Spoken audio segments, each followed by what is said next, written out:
Hi, we're Shannon and Jerry Arner. And our dog, Betty White. Your hosts of the Arner Adventures podcast. Could we have named it something more creative? Probably. But it's the name of our blog. It's our last name. We're on an adventure. Yada, yada, yada.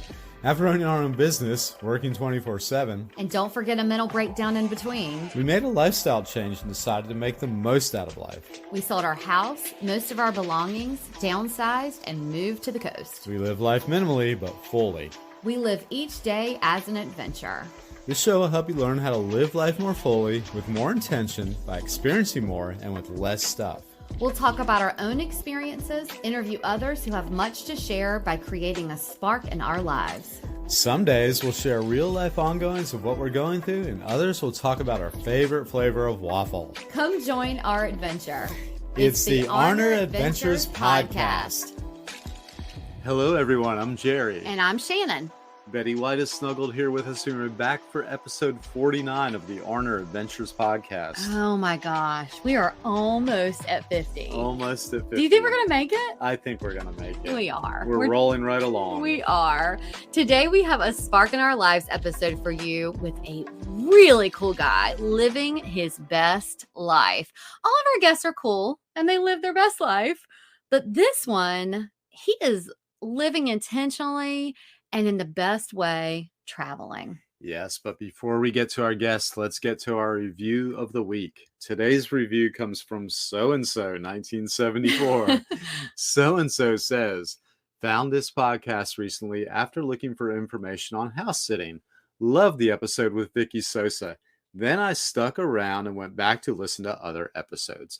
Each one has a great message, but the thread running through them is life is short. Live the life you want to live. The Arner Adventures podcast is now on my podcast rotation.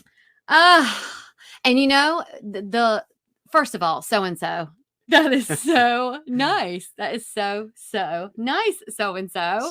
So nice. Thank you so much for taking the time to do that. I think you all are going to find it interesting when she says life is short. And then when you hear sort of what the motto of our guest is, it's going to be a neat little tie-in, and we did not plan it that way. We did not. No, if you all would like to give us a boost of inspiration like so-and-so did, please head over to lovethepodcast.com/ArnerAdventures and give us a review or rating. Your reviews help serve us up to other people who may be interested in content like ours. Plus, it really gives us the motivation to keep going. It really does. And you know who else gives us a boost of inspiration to keep going? Our guest today? Yes, Ralph Velasco. And we can't wait to share his story with you and the way in which he lives his life traveling the world. Are you ready to get to Ralph? I'm ready to get to Ralph. Let's get to Ralph. All right. Today's guest may make you want to get out and travel more, which is always a good thing. He may also inspire you to put down your phone, grab your camera, and take some actual photos. I know he's inspired us to learn how to better use our camera, or just use our camera, period. Our guest is travel photographer, award-winning travel photography instructor, author, public speaker, and international tour organizer, Ralph Velasco, a.k.a. the Continental DRIFTER. Over the past 14 years, Ralph has organized and led more than 120 small group cultural tours around the world under his PhotoEnrichment adventures and Alla Campagna experiences brands. Ralph is also a YouTube creator. His YouTube channel is called The Continental DRIFTER, where he makes sure to remind you that life is too short not to travel. We completely agree. Ralph, thank you so much for being here. Oh, it's great to be here. Thank you very much. I was telling you before we started recording how much we love your journey and everything that you are about. And one of the things that was, of course, most intriguing when we were reading about you and kind of getting to know you via email is that you are location independent and that you still have this very successful business and enriching life, even though you are location independent, which is what we talk about here all the time. And you also described it as being intentionally homeless, which I love. So with both of those sort of descriptions about you, what about, before we get into, what exactly the two brands are and the things that you do, what is most intriguing about that lifestyle, and why did you first decide to sell your home? Yeah, so I've been location independent, or what they digital nomadic, digital nomad, I guess you could call it. A lot of different terms, but I think before that term even came to be. But about 2013, I had been running my business for about 4 or 5 years at that point, full time. And I finally said, why am I paying rent 12 months a year when I'm there for 3 months, 2 weeks here, 10 days there over the course of a year? And it was a real big waste of money. And I was living in Southern California, one of the most expensive zip codes in the world. Yeah. And I said, this is silly. So I got rid of 80, 90% of my stuff. I minimized. It was one of the best things I'd ever done, is get rid of the stuff. Mm-hmm. Never been a stuff, kind of person that they'd have to accumulate things necessarily, but I've always been much more about experiences. And Yeah. so I finally got rid of all that stuff. And now when I'm in the US, which, when there's not a pandemic, is about 3 months out of the year that I am in the US. Typically, I'm on the road leading these trips 8 to 9 months out of the year. I am in the Chicago area.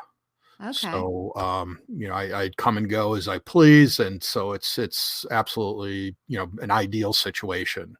Yeah. So we talked about those two international travel brands, and you eased us right into it.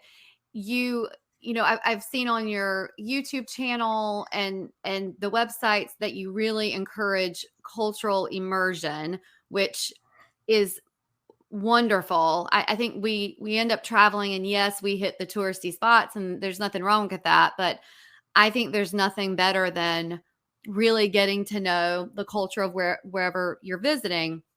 And so I'm curious how you and what were you inspired, I guess travel, but what inspired you to create the two brands, and tell us a little bit about both of them. Sure. So I started PhotoEnrichment Adventures way back in like 2005 or six, something like that. And it just started out as some typically one-on-one, sitting across the table from a person that wanted to learn how to use their new digital camera, because Mhm. these things were new not too long ago. And Right. I can't believe it's been 15, 20 years already. But I said, you know what? I bet people would be interested in learning how to use these new digital devices. I've always been a traveler. I've always been a photographer, but wouldn't have considered myself a professional photographer back then, or in the early 2000s. I now would, and I've, like you said, I led over 120 international tours. I've spoken at many international conferences and University of California Irvine Extension Program, Santa Ana Mm. College, and just taught classes that way to people that were interested in improving their photography. And I always enjoyed talking about photography and travel tips and things like that, and just helping people to get better at photography. I always joke, I'm here to rid the world of bad photography, one photo at a time. But Sure. yeah, but we all make bad photos. I make them. Every professional photographer does. We just show you the good ones. So Right, right. uh, Well, isn't that what social media it kind of does? I mean, I think exactly. the whole authenticity thing doesn't really exist in most cases, but Yeah. yeah, I think one of the things that I wish I did was when I travel, of course I have my cell phone and I take all these pictures, and I do experience a lot of things without my phone too, but I have always wished that I could use, I call it the fancy camera. That's what we call it in the house, but my fancy camera. And I think I pull it out and I go, "Okay, I'm going to take some pictures." And then I get completely intimidated and put it away and say, "Forget this. I've mastered the phone. I'm just going to stick to that." So, if someone is wants to go on one of your tours that were the photo enrichment, do you open it to all different levels, or is it you have to be at a certain skill level to go? Yeah, so I kind of shot myself in the foot many years ago when I started this business, and I called it Photo Enrichment Programs at the time, and I changed it to Photo Enrichment Adventures. But at first, I wanted to lead what a photo workshop. And to me, a Mm. workshop is like 12 hours a day, every day photography, sunrises, sunsets, image reviews, and et cetera, et cetera. And that's fine for some people, but that wasn't the kind of trip that I wanted to lead. I wanted to attract casual photographers with any kind of camera or none at all. And I am using my iPhone. I've got the 12 Pro Max, whatever that's worth, but um, I'm using my iPhone almost exclusively now. Oh, And yeah, and you may find that hard to believe, but yeah. number one, I'm shooting more video because I've got a YouTube channel. I'm doing a lot of Mhm. video, and I knew that with as much as I travel, I didn't want to carry around extra cameras and tripods and all that stuff. So I wanted my system to be very simple. So I just bought a gimbal with a small tripod, and I put my phone right in it. Whenever I feel like it takes 10 seconds and I'm shooting. Um, Now, back to your point, though, I say that the best camera is, people say that the best camera is the one that you have with you. And Mm, that's obvious. But take that a little further. The best camera is the one you have with you, but that you're also willing to use. And it right. sounds like with your other camera, your fancy camera, that it's probably a great camera, but if you're not willing to use it, who cares Yeah. how great it is? This episode is brought to you by Southern Oak Artisan. We love Southern Oak Artisan. Their candles bring a really cool vibe to our bungalow. They do. Southern Oak Artisan makes 100% natural soy candles that are not only aesthetically pleasing, and we love that they're in these, really cute little jars, reusable, by the way, but their clean scents are light and not overwhelming like other candles. My favorite is the morning brew. Any time of day that smells good. Mine is the lime, but no salt. Or maybe the Sommelier Chardonnay. Do you think there's a theme going with me there? Oh, maybe. They have really great scents to choose from. They are only made with the highest quality ingredients, so they aren't toxic like a lot of candles are. 100% natural soy, clean fragrance oils. You just feel good with the air in your home being clean while burning these candles. Yes. Well, for our listeners, we have a discount code. It is Adventure, and it will save you 10% off of your order at southernoakartisan.com or their Etsy shop. We're going to link it for you in the show notes too. Southern Oak Artisan, curating something a little bit extra. It's the Southern way. So when people often ask me, what kind of camera should I buy?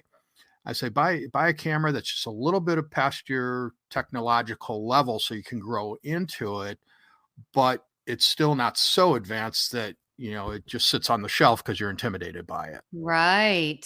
So the best camera is the one that you'll actually use. Okay. Yeah, because So people actually go on your tours then and they just use their cell phone if they want to. or they don't have cameras at all. Yeah. Yeah, oftentimes I'll get maybe a couple, a spouse that's interested in photography, one that's not, or even people that Okay. aren't interested in photography, believe it or not.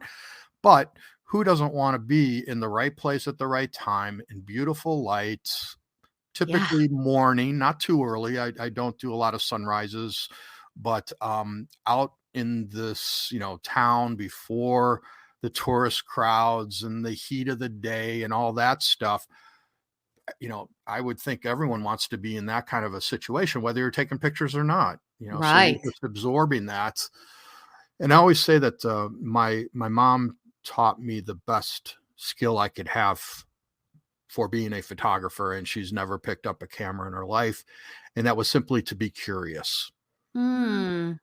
And so I call that the ABCs of photography. Always be curious. Right. Yeah. Right. So she taught me to see the little, veins on the leaves and the details in that, moth's wings or whatever. So she Wow. taught me to see. Right. And that's very important to, photography, obviously. I also would imagine that you encourage maybe some uniqueness. Like, for example, I think about there's all these blogs about the top Instagram spots in Brooklyn, or, Holland, whatever. I tend to think, and I don't know how you are, I tend to think, well, if I go to these spots, I kind of want a different picture than what everyone else is taking and posting. So I would think that that's also an advantage of going on one of your trips, is that you're not going to get all of the Instagrammable same thing everyone else is shooting, right? Oh, absolutely. I mean, if you're standing right in front of that beautiful scene that everyone's photographing, you might as well get a shot, Sure. But but I absolutely will encourage people to try to photograph that spot in a different way. Mm, And, there's different ways to do that. It's different lighting conditions, different times of day, with people, without, horizontal, vertical, so many different things. You can, zoom in on it, medium shot, wide angle shot. So I talk about on my blog, there's continentaldrifter.co. There mhm. is a blog post there about same scene, different time of day. Oh, And that's a little bit different because, yeah, I mean, actually, that's exactly what I'm talking about. Is I happened to be in Cuba, in Havana, and I took a picture out the window of our accommodations every day, a couple times a day, with clouds, sunrise, at night. They're just trying to show people how many different ways there are to photograph the exact same scene. So right.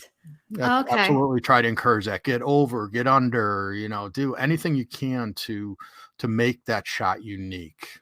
Call those postcard shots, the Mm, Instagram ones that yeah. everyone's getting. And you got to get the postcard shot while you're right there. Yeah. But nowadays, too, sometimes you go to these gorgeous spots and there's a line of people waiting to do their selfie for Yeah. Instagram, and that's just horrible. I really don't like that. So It I'm totally re- is. yeah, and I created my Alla Campagna experiences somewhat in answer to that, where we go to more off the beaten track places. We we stay in one, maybe two locations instead of maybe six over 2 weeks, where we're seeing a whole region or country or a lot of it. Uh-huh. And so some of my clients were saying, we love your trips, they're great, but we're looking for something maybe a little bit more casual, or not so much moving around, sitting in the bus, getting from one place to another.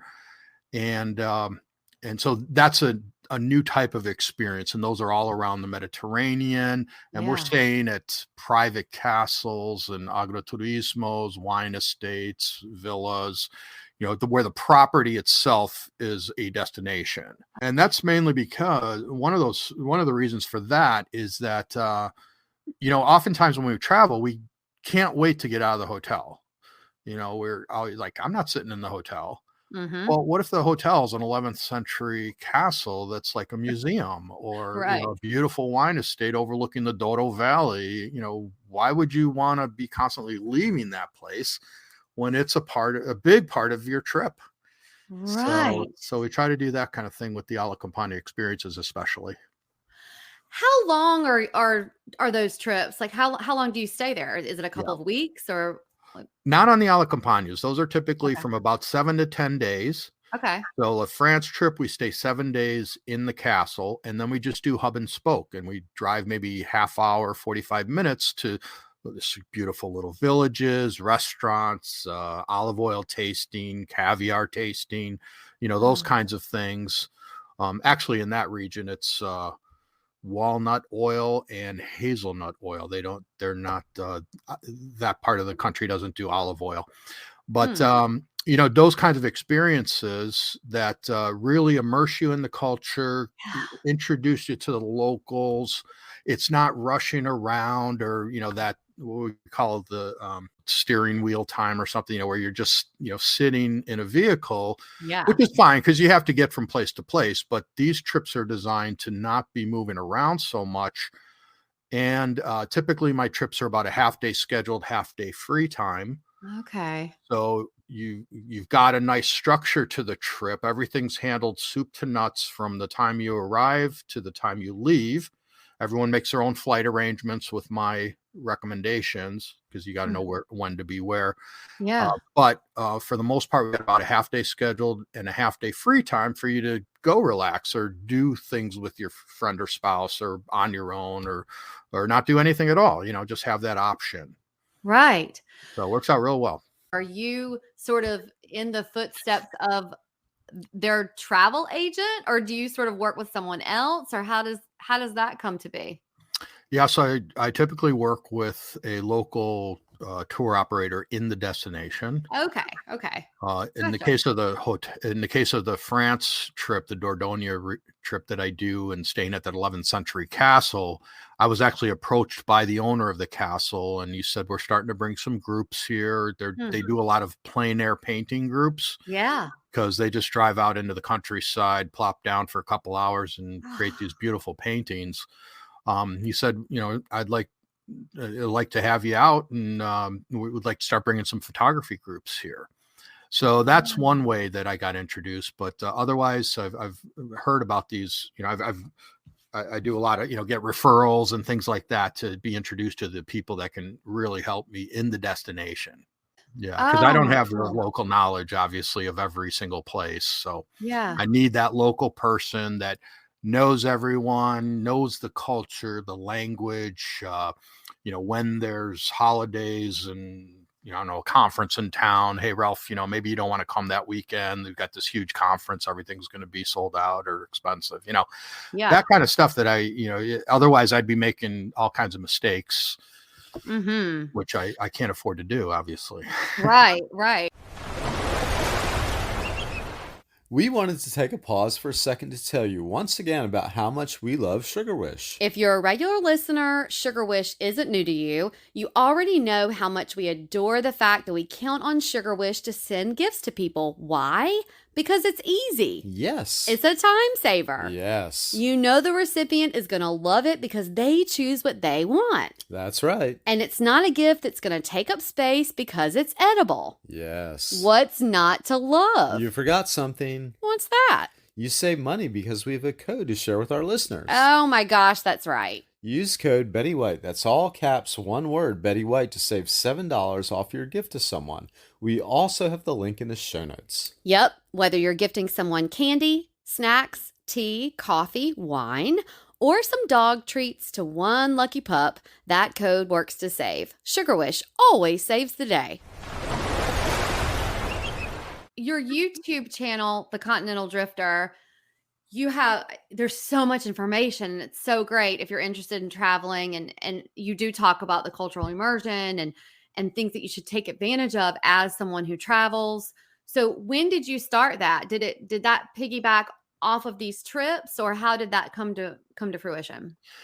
Yeah, good question. I've been wanting to do a YouTube channel for years, and while I was on my trips, it's okay. I can get the content. I can, tape the B-roll and the interviews and the selfie talking head stuff that I need to do for each trip or for each video. But putting that together, organizing it, blah, blah, all the stuff that goes behind, and what's involved in a YouTube channel. Yeah. I was a little bit intimidated by it, so I put it off. And then when COVID hit, I suddenly had some time to do these huge projects that I hadn't had time before. So I started the channel officially, I want to say November 1st of 2020. So it's coming up on 2 years. It's been a long haul, but I'm very proud of what we've put up there. Yeah. And I'm glad that I took that video, and I wish I had taken more of my past trips to be able to share that, but I was shooting mostly photography, photos back then.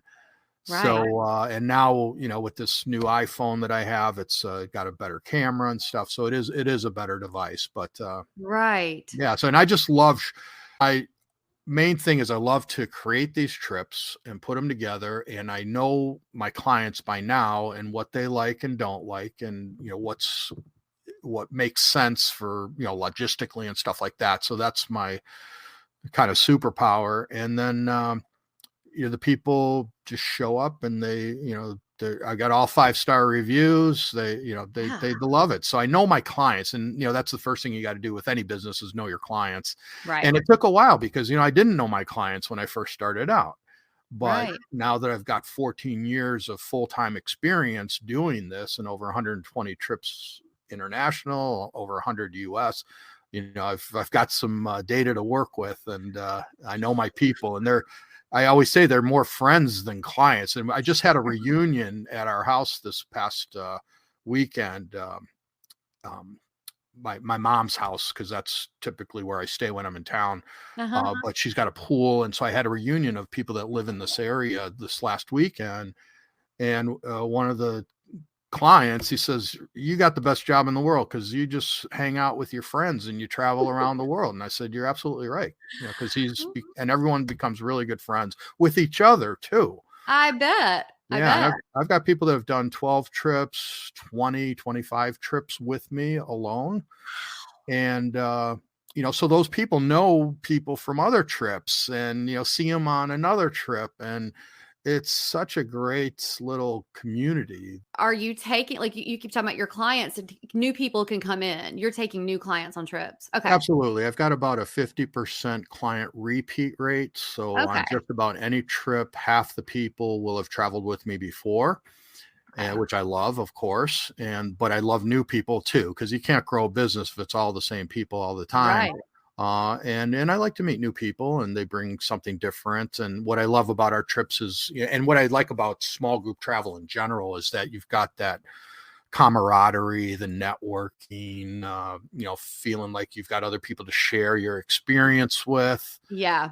Yeah. I had a couple that wanted to do a trip, and because of the pandemic and Ukraine and all the issues happening right now, I couldn't fill the trip. But I told them, I said, because I'm starting to do some custom tours, because not everyone can come on my dates when the trip is planned. Right. But I'm starting to do custom tours for people. And I told this couple who I love, they were on my Spain trip last year, absolutely love them. And I said, if you want, I can create this trip for just you as a couple. And I get people that say, okay, great, let's do it. But she said, you know what? I like your trips because of the camaraderie, because of the other Oh. people sharing, and I thought that was so great. And it's like, all right, success. Yeah. Yeah. But I also love the small group intimacy of it too. Oh, yeah. I think there's, when you travel and you're in a big, and I haven't done this in years, but when you go and it's like a big bus of people, you don't get to know them. You don't get to, I don't even feel like you get to experience all of the things that you do as much, because you have this big group of people that we have to count for before we get back on the bus or whatever it is. Yeah. So that sounds absolutely amazing. Yeah, and knowing that my trips run from anywhere from 4 to 10 people. So, you might be on a trip with just 4 other people, 4 people total, plus me. Yeah. And I lead all our trips. So I'm on every one of our trips, unless it's a custom tour, obviously, for someone. But yeah, so it works out really well. You're also an author, and you have several books. One that we just purchased, I cannot wait to get it when it arrives, is the 52 categories of a shot list, capturing images that tell a story. I think any content creator should probably get this, but what inspired you to create that book? And then, the others, was it you're on these trips and your clients are verbalizing the need for it? Or was it just that you saw that there was a need overall? How did those come to be? Yeah, I created an iPhone app called My Shot Lists for Travel. This is about 12 years ago that I put it up on the App Store. And I said, you know what, we've got these phones in our pockets, and there's something, a concept called a shot list in photography and videography, that is just creating a list of shots that you want to get, and you don't want to leave that place without. And that's what a shot list is. So I wanted to put that in people's pockets, and I came up with 52 categories or genres of photography: landscapes, interiors, night scenes, people, architecture, things like that, that are a reminder to people that, oh, maybe I need to get some night shots or some interior shots to tell the story. Right. of that place, because a lot of times people will go and they want to show you their pictures, and like you said, it's all selfies and plates of food, Yeah. which is fine, but was there anything else in that place? So it's about telling the story, keeping people's interest that are looking at your images, if you are showing them to friends and family or presenting them somehow. And so in order to keep people's interest, I think you need to have a variety of images Right. and not just like those plated foods. My other book, the On Travel Photography, 101 Tips for Developing Your Photographic Eye and More. That book came out of some classes that I was teaching back in about 2008-9. And I wanted to put that into, I just all these tips that I came up with. I wanted to put them into one place so that people can get them. And the physical books are still for sale. But if someone wanted to get an ebook version, a free ebook version, they can go to the photoenrichment.com and get that there. And then I wrote one about wildlife photography in Costa Rica. Mm-hmm. That was a detailed one. So that was interesting. And for my trips, I love to give people all the information they need to go to this, whatever destination it is, because you want to know, what's the money system like, other things that are not the language, how does the electric system work in the place, do I need converters and stuff like that. So I try to provide all that information so that people are prepared for our trip. Right. Big time. Yeah, I think that's amazing. I think too, as a solo traveler, someone who travels solo, I feel like you sort of have, and I've only done solo travel in the US. I've not, every time it's been international, I've been with someone. But I think when you're in a place that you don't know and you are a solo traveler, you definitely want to know all of those things, because you don't want to have to get there and go, oh, and do you have cell service? Because you might not be able to Google. I mean, who knows, Right. So much better to know these things before you go than try to figure them out there and realize you don't have that one little 99-cent adapter to plug in your computer or your phone, You talked about the castle. So from spending a week in a private castle, going on a food tour in Portugal, how have you made these connections? Is it because you've gone so many times and you just do you think that every time you go back, it just gets to be a better, more exciting itinerary because you forged these relationships? Or, tell me, I guess what I'm trying to say is, like, your first time you did it compared to now, are the relationships just because you go a lot, or how do you get those relationships and networking? Yeah, I mean, I've gotten the relationships via LinkedIn, referrals from other people, Facebook, Googling, local DMCs, the people in the destination. So that's the way I get those relationships. Putting that trip together from soup to nuts, as you can imagine, you've done it for yourself. I'm sure everyone has. You realize how many moving parts there are, and then when you put in, 4 to 10 people that are coming from potentially around the world and all that's logistics. Mm-hmm. So I've tried to streamline as much as possible the business. I'm pretty much a one-man show. I do have these partners in the destinations. I've got some part-time assistants, virtual assistants. Yeah. But otherwise I've, kind of created this all on my own. So anything I can do to streamline and make it easier for myself and everyone else is always a good thing. When we downsized and moved to our coastal bungalow, we knew what we wanted as far as a beachy coastal vibe aesthetic. If you're someone who follows our blog, you've seen me mention the book Surf Shack, Laid Back Living by the Water. I love it. I love the lifestyle, the whole surfer beach bungalow look. Even though we aren't surfers, we still want that sort of feel in our home. Laid back, casual, but also really cute. In comes Havenly. Havenly allows you to use the services of a professional designer virtually.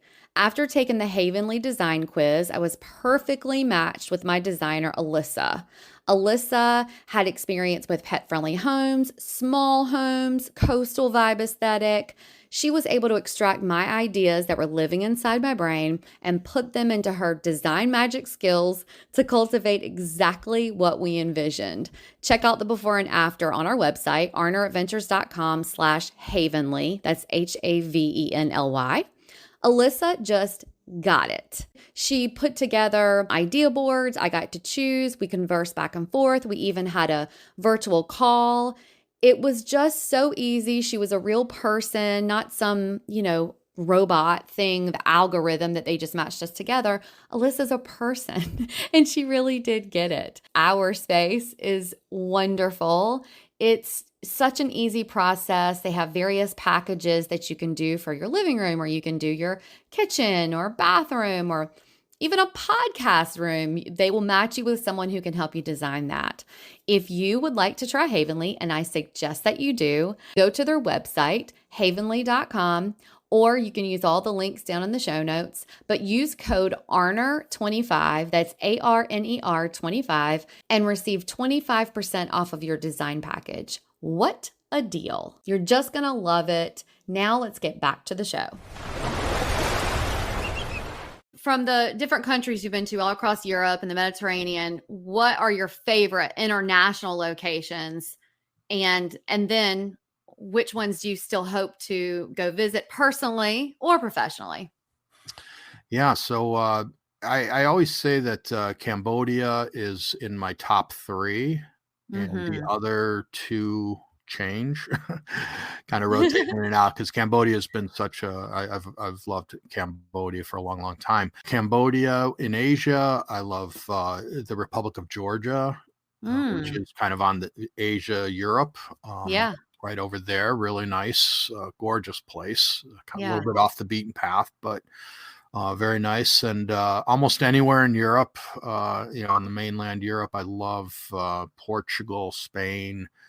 I want to get to Sicily. I've not been there yet. I've got some family roots there. My 23andMe is on the way to give me some information about my DNA, history. That's exciting. Yeah, so we'll see.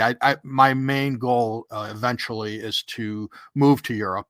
Yeah. And so I'd love to get a passport that would allow me to live there and work freely. And so that's right. slowly moving towards that. You talked earlier about something that resonates with us is about all the stuff. I know, yes, I used to love traveling before, we sort of went with our minimalist lifestyle in a way, but I feel like it does open you up when you travel to not even think about, the shopping. What touristy thing am I going to, get tchotchke to bring back home? Or, I feel like it really does open you up to experience more when you travel from the less that you own. So how would you call yourself a minimalist? How do you practice that? Has it benefited your life? Do you because you live location independent, I'm thinking you have to say no to a lot of things that people try to give you or whatever.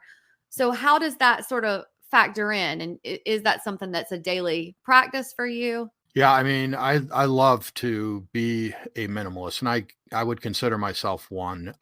Now I've started to accumulate some things as over COVID, and I haven't been moving around as much, although I traveled quite a bit during COVID over these last 2 years. I spent 2 months in Turkey, a month in Berlin, Nicaragua, Costa Rica, Colombia. And so I did actually, and all over Europe. I did quite a few trips during COVID, but I actually remember the exact moment and place that I decided to go location independent. And it's when I was on a trip I was in Toledo, Spain, walking around, dragging my bag behind me. I'd been on the road for about 2 months, and I said, what else do I need? Than this bag and my, little carry-on bag with my gear in it. And, really not too much else. And so I said, what, that's when I decided that, it's all stuff. And so I don't own a car. I just there's so many other ways around it. And I've always been about experiences over things. Oh gosh, I love that. And so have you always loved to travel like your whole life, or did that start at a certain point? Yeah, no, I've been pretty consistent traveler since about 15 when I studied in Spain for a summer. And then the next summer, I was a volunteer in Peru for about 6 weeks. The next summer, I was in Venezuela as a volunteer. And the next summer, I studied in Mexico City, language Mm, classes through my university. My parents, I was fortunate, they took us to Florida and Mexico a lot, where we have some roots. So I've always been a traveler. I've always enjoyed photography. Um, Always dreamed of figuring out a way to make a living from travel and photography. But, back when I was more serious about it than today, like in, I don't know, say the 80s, or when I was, trying to decide what I was going to do with my life, mhm. it was like about as likely as my becoming a rock star, to be able to make a living from travel. But now we've got social media, the internet, websites. There's so many ways to advertise, network, get the information you need. I mean, in 1988, I did a round the world trip by myself. I just sold my first restaurant. And at 24, I bought a round the world ticket, and I was gone for 5 months. But back then, this is before smartphones, before the internet, practically before the wheel.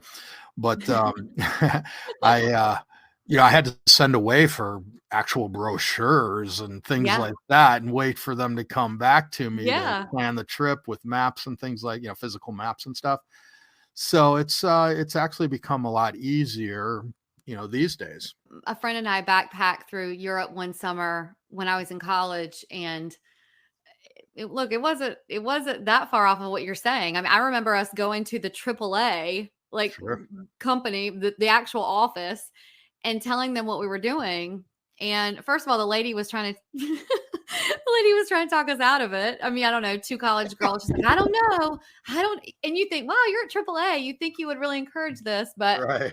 I remember having to do the same thing where I remember having cell phones, and they had just like been the thing where you carry it with you, but they weren't smartphones. You couldn't Google on them. You couldn't do any of that. So I do remember, landing in Munich and getting off the plane and feeling like at first I was going to have a nervous breakdown, just because, you can't read anything. We didn't understand anything.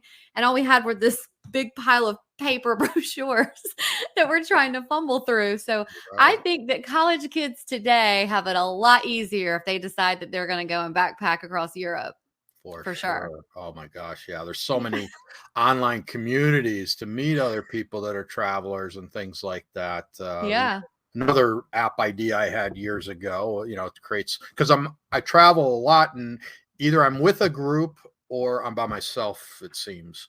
Yeah. So, I'm often find myself sitting, having a beer or a drink or a, meal or something. And it's like, man, there's got to be someone else around here that's, single and, it's looking for, some conversation. Doesn't have Yeah. to be, a girl necessarily, but, Yeah. someone wants to go do something together. So, Yeah. but I never came up with it. And I think people are starting to do it.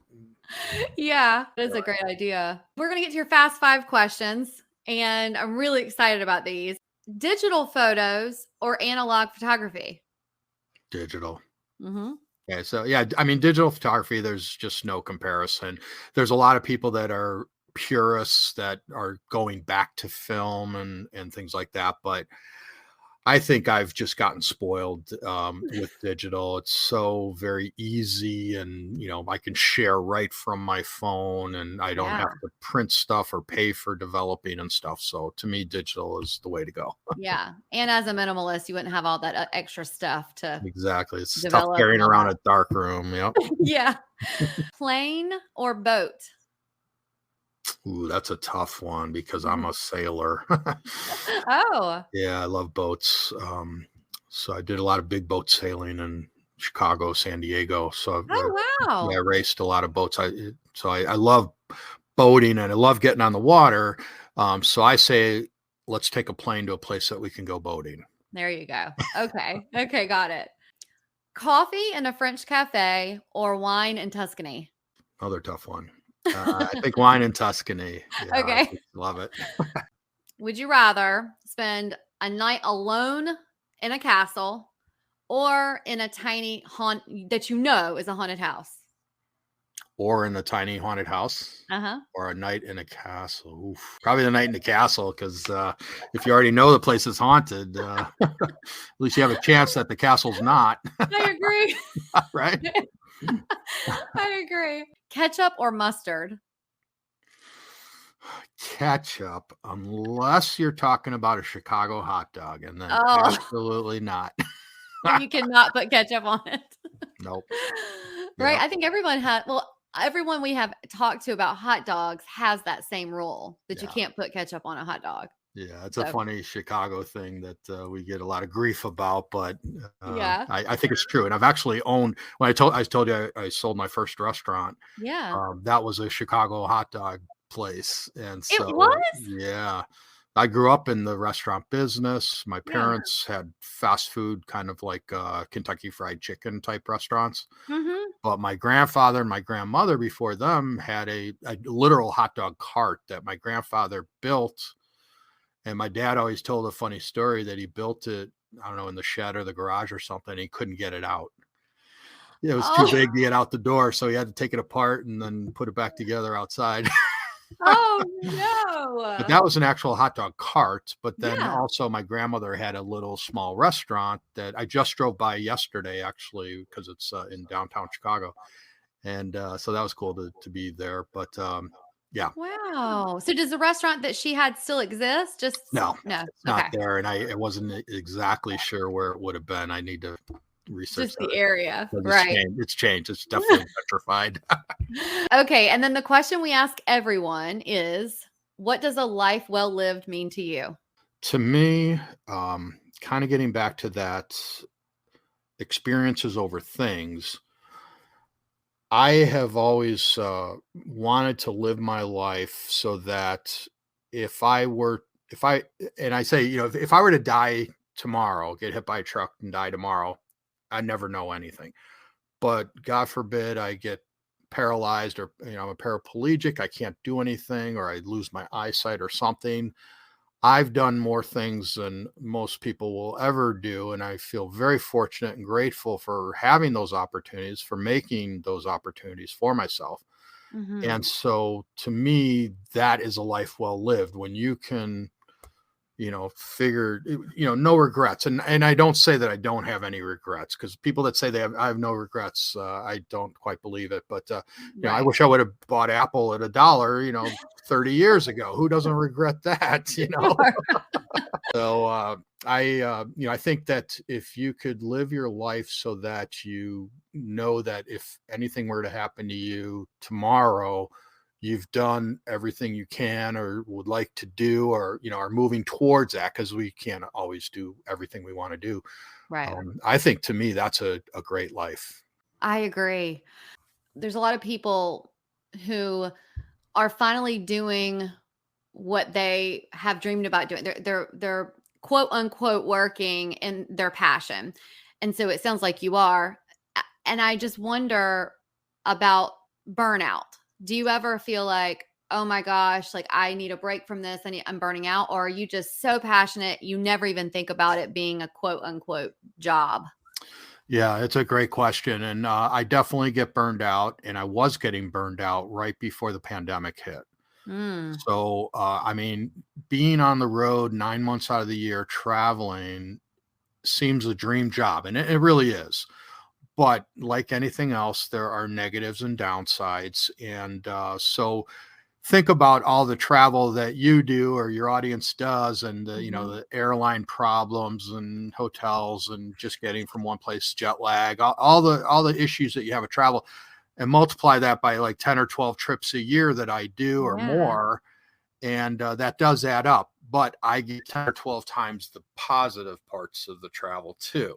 Right. So, lately, of course, it's been a little more difficult to travel. We used to have to do testing and all that stuff and fill out forms for going to places. Um, but to me, that's no big deal compared to being able to get out there and travel, and Right. safely. And so I would rather jump through those, few extra hoops that we have to do now. And it's getting less and less, I hope. But actually travel than to, what's the alternative? Okay, I'm gonna sit at home for 2 years and not do Right. anything. And some people Right. have done that, and that's fine if that's all you want to do. But again, if I die tomorrow, I'm so glad that I went to all those places over COVID that I just listed. I mean, to not have those experiences, would be tough. And like you say, life is too short not to travel. Life's too short not to travel. Yeah, you definitely should travel. It opens your mind up to, more people, more cultures. I just feel like it makes you more empathetic. It's just such a wonderful, wonderful thing that I wish more people understood just how life opening it is. If you just get out of your little comfortable shell, like your little comfortable base and just get out, it just does wonders. So I would love it if you could tell our audience where they can find you, how they can get linked up with the two different types of travel or both, and or purchase your books. Absolutely. So my main website is continentaldrifter.co. And you find all the links to all my social media there in the upper right-hand corner. So I'd love people to follow me and follow along. And you can contact me. My email address is ralph@photoenrichment.com, but there's all contact forms on each of my pages. The PhotoEnrichment.com is where the photo enrichment adventures are. And please don't be scared away that if you're not a photographer, as we talked earlier, that you can't go on these trips or you wouldn't enjoy it. But I just had a woman on my Costa Rica trip, and she gave me a review, and she said, first I was reluctant to come along because I know that the other people on the trip are photographers because they recommended that she come on this trip. But your trip was great. I loved it. We were in the right place at the right time. It didn't matter whether or not I took pictures. You guys didn't stay for 3 hours in one place to take a picture of a bird. And so, it's a really good variety. And with my trips, I really try to incorporate the food. So as I mentioned, having been a third generation restaurateur and someone who eats 3 meals a day, I love to incorporate food. And I think it's, other than the people, the local food is probably, the best cultural thing you can do. So let's go do a foodie tour with a local guide that can show us the market, how to buy things, what things are, how to prepare them, maybe cooking demonstrations, chef market walks and things like that. So I love it. Tastings. We do a caviar tasting on my France trip because there's a caviar farm there. It's absolutely amazing. So those are the kinds of things that I like to do, and I like to share with my people. And I do a scouting trip before every trip. So I go to the place and I learn everything. I see 2-3 times what we're going to put on the trip. Then I whittle it down to what I think makes sense. And there's nothing, I love scouting, but there's nothing I love more than bringing a group back and seeing that place through their eyes and their experience. Yeah. Now, I also want to make sure that I point out that you have a number of free downloads and resources on both of those sites. And all 3 actually. Yep. Because I have 3 sites. So I've got continentaldrifter.co, photoenrichment.com, and don't be afraid of the photo part. And then Alla Campagna experiences at allacampagna.com. And I'm sure you'll put the links in the show notes. But so there's a free download at every one of those. Okay. Yeah, we're definitely going to put all of the ways to get in touch with you, all the ways to find all of that, and the YouTube channel. Yeah, and the YouTube channel, which is great. You've done a really good job of putting so many resources on there. So it's a really great experience just hanging out on there for a little bit. Yeah. And if I could just clarify something too, is my trips are typically, I get like 40s plus demographic and age group. So it's a little bit, a little bit older. Yeah. But, I'm open to everyone, but typically those are the kinds of people that come on my trip. And that's sort of my target audience of the YouTube channel is Gen X and baby boomer travelers. So, I am one of those people. So, yeah. And all my, so I feel like I kind of know what I'm doing there. Yeah. Well, that's great to point out as well. Well, I cannot thank you enough for being here. You make me want to get on one of those trips, and I can't, like I said, I can't wait for the book to get here. But this conversation and talking to a fellow traveler and minimalist is always exciting, and we really appreciate you being here. Oh, my pleasure. This was a great conversation. I really enjoy it. Thanks for inviting me, and let's do a part 2 someday. Yeah, definitely. From the Mediterranean, maybe. Yeah. Well, thank you again. Pleasure. Really nice talking to you, Shannon. Thank you. Well, Jer, you weren't here for the recording of the episode, and so you just finished listening to it. Mm-hmm. Tell me what you think. I thought it was wonderful. And what a unique little spin he brings to traveling, you know, immersing yourself in the culture and whatnot. I thought that was a really a little bit of a different approach than we have heard with other folks. Right. You know? And I think a lot of times, of course, a lot of the people that we interview who are all about traveling, of course, believe in travel just like we do and the benefits it has on your life. And, you know, Ralph saying life is too short not to travel. I mean, that's exactly right. You know? Yeah, that is exactly right. And while I'm thinking about it, did you sense there was it reminded me a bit of the Anthony Bourdain approach? I knew you were going to say that. Oh, yeah. I felt like that too. Right. That, you know, Anthony Bourdain, if you didn't watch his episodes, you if you're listening to our podcast, you probably did. But if you haven't, that was sort of what he did. Was it was all about not only traveling, but going to these places, getting to know the people who live there, eat the food they eat, you know, live very similarly to the way that they live, just really immersing himself. Yeah, well, it was much more than the travel and the food. It was a lot about the culture, just like Ralph is telling us. And what do we always say? You know, travel opens your mind up to new things, new cultures, being more empathetic, all of that. And that's exactly what Ralph is bringing to his travel groups. Oh, definitely. Yeah, no doubt. We would definitely want to go on one of his trips. Yeah. We're going to go ahead and start looking at them right now. Sooner than later. Yes. Yes. Well, if this episode resonated with you, or if you know of someone who would benefit from all of the information that Ralph was sharing, please share it with a friend. Yeah, we would love that if you did. And sharing is caring, friends. As always, you can find us at arneradventures.com, on Instagram at arneradventures, also linked in the show notes. So until next time, enjoy the journey that you're on. We're wishing you lots of adventures. Bye.